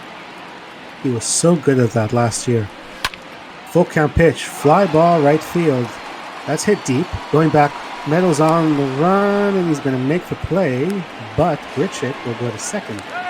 So, like we said, Biggio does get the job done. He moves the runner over the 3rd with less than 2 outs. And that would probably be gone in some saves. Obviously not in Toronto, but some teams that's gone. So, another positive sign. Obviously, you don't want to know for 4 day, but he has had some nice cuts at the ball, and you take that as a positive for next game.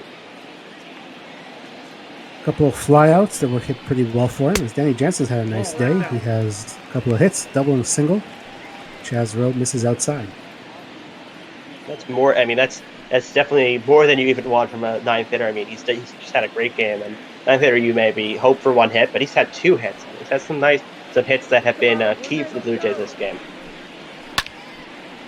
1-0 pitch. He's hit pretty well to center field. Going back on his Kiermaier at the wall, and he will make the catch, but once again, Grichuk advances 90 feet and comes home to score.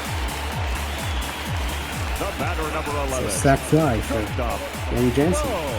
7-1. Insurance run for the Jays. Probably not putting in Giles next inning, but in case unless something gets a brewing for the Rays, so you get to save Giles, and you get to you save some of the higher leverage guys in your bullpen. Yeah, very good to manufacture that extra run, make it a 6-run lead. Kevin Cash has some more guys in the bullpen. Coming up after this game at 2 o'clock Eastern, we'll have the rubber match of the Angels and the A's, Felix Pena, AJ Puck. 3:45, we'll have the Mets at Wrigley. This pitch is swung on and missed, 1-1. Pitching matchup for that one is Stephen Massey, Tyler Chatwood. And then at 5:30, the Astros and the Mariners finishing up a quick 2-game series at Seattle. Jose Urquidy and Nick Margevicius will be the pitching matchup there. As Rose sets and fires the 2-1 pitch, fouled away. After that, at 7:15, we'll have the second game of the 2-game series between the Yankees and the Pirates. Jordan Montgomery and Trevor Williams. 9 o'clock, Brewers at the Twins. As the pitch is swung on and missed for strike 3. Dylan Fowle and Devin Smeltzer will be the matchup for that one. And then 10:45 on BotBall After Dark. Stay tuned for game 3 of 4 between the Diamondbacks at the Dodgers, Zach Gallen and David Price. And it should be a great call with Cookie Eater and Jake Dean. And we do see Ken Giles in a non-save situation here. A little bit surprising. Yeah, maybe just getting him innings. I don't know when the last time he's pitched for them, so sometimes that's strategy. Also, nice job with the pronunciation of Astros Marlins pitchers. A few hard names. Yeah, I do try if I can. Ken Giles picked up a save. It was on Friday in Detroit, and I do not believe he has pitched since. The Blues had a big 9-2 win on Saturday, and 9-5 I think it was on Sunday, as he deals a strike to Willie Adames. But you do have the top of the order. As you mentioned, Ken Giles could use the work, and you really don't want any trouble here. 0-2. You don't want to have them laid up, not pitching for a while, because then they get rusty, and then the next time they're in, it's kind of warming up again. So it's a nice, you obviously hope that the next 2 days are not going to be ones he has to make saves, but that's probably the strategy here. Giles gets the fastball in, but it's inside to Adames, 1-2. Giles is known as 100 miles Giles. He can get that fastball up to 100. And Adames lays off that one, so it's a 2-2 count.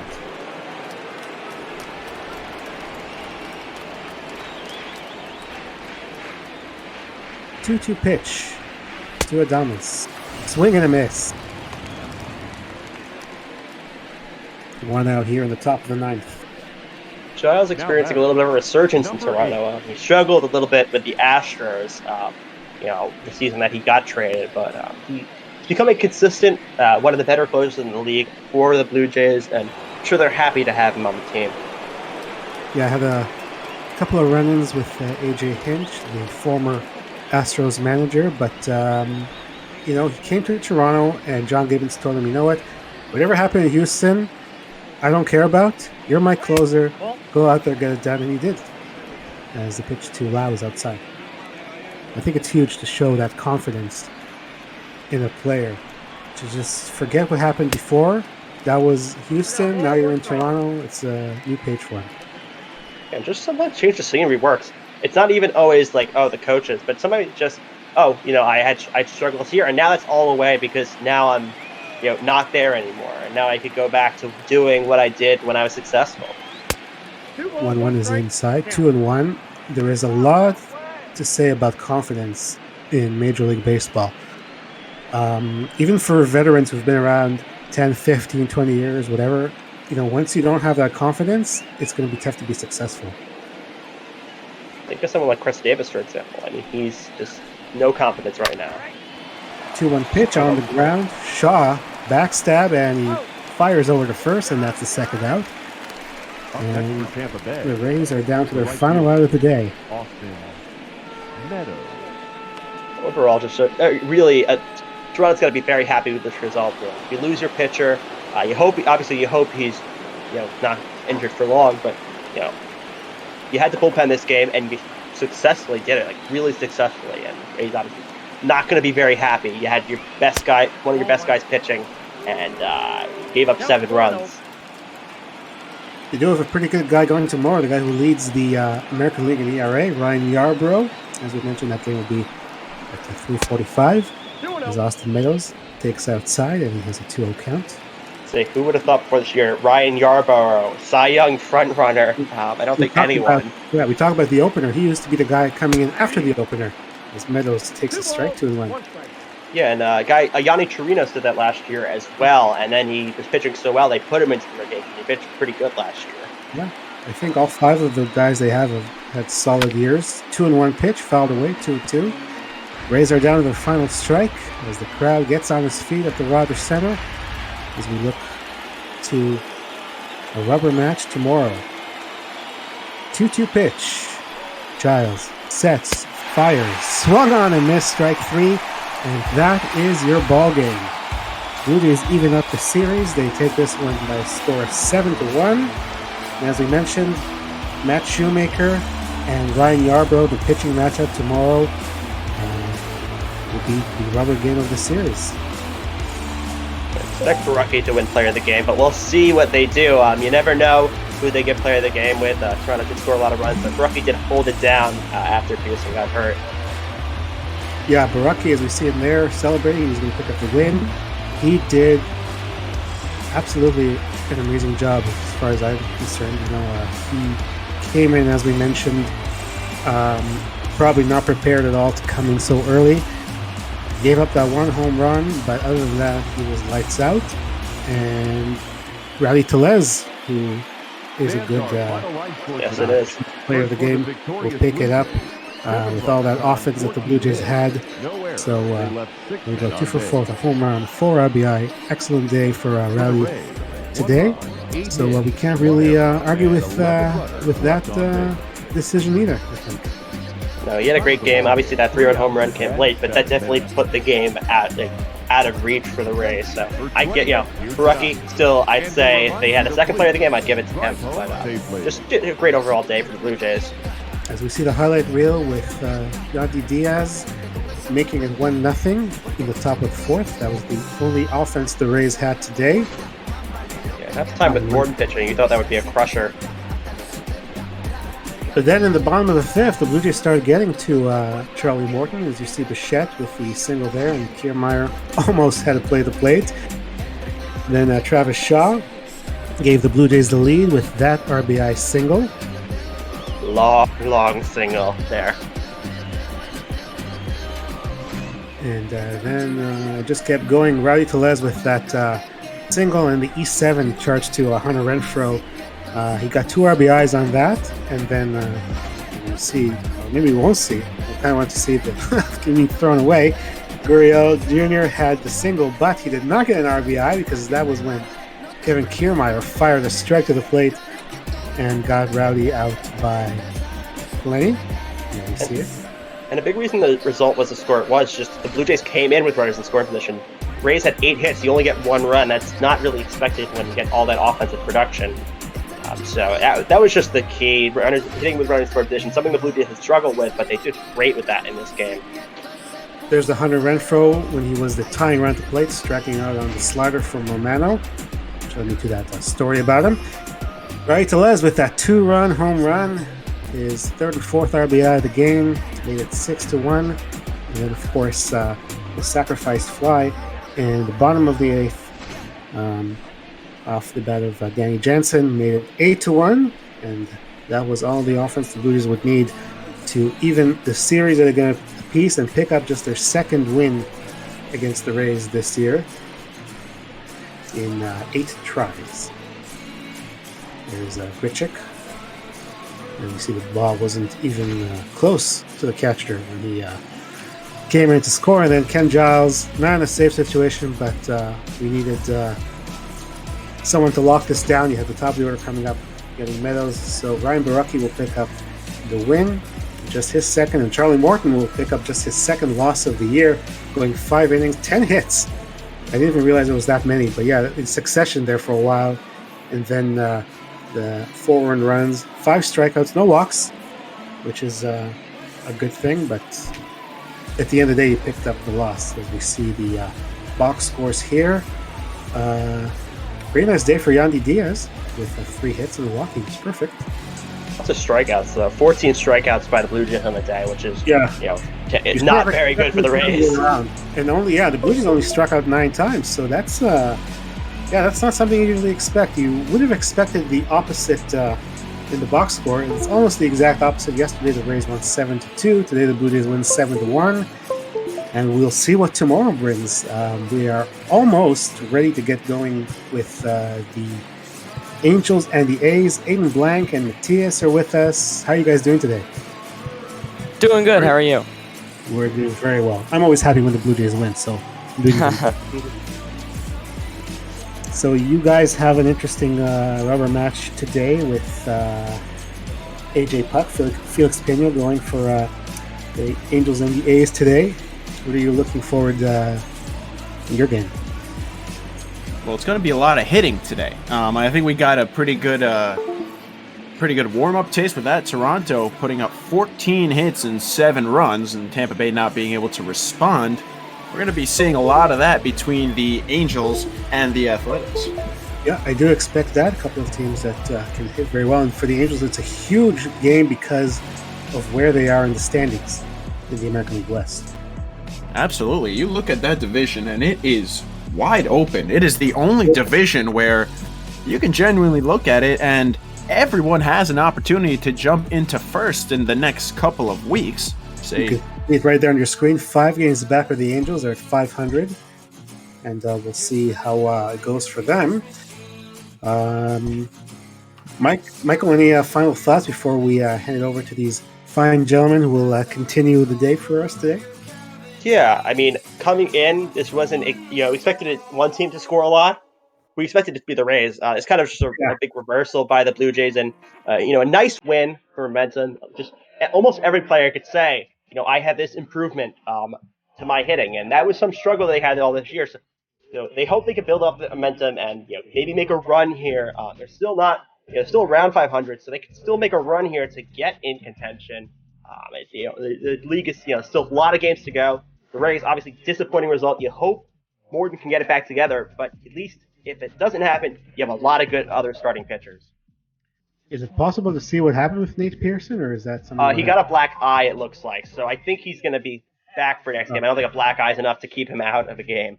I hope so, and I hope he has his hitting shoes on because he'll be pitching in Milwaukee, so he's going to need to hit. So, hopefully he gets back okay. Well, thank you very much, Michael, for joining me. I had a blast. I hope you did as well. And I guess we'll wait till we get to the next game, like right on the screen where we start. But it was a fun afternoon today. As I mentioned, Michael, I hope you enjoyed it as much as I did. I definitely did.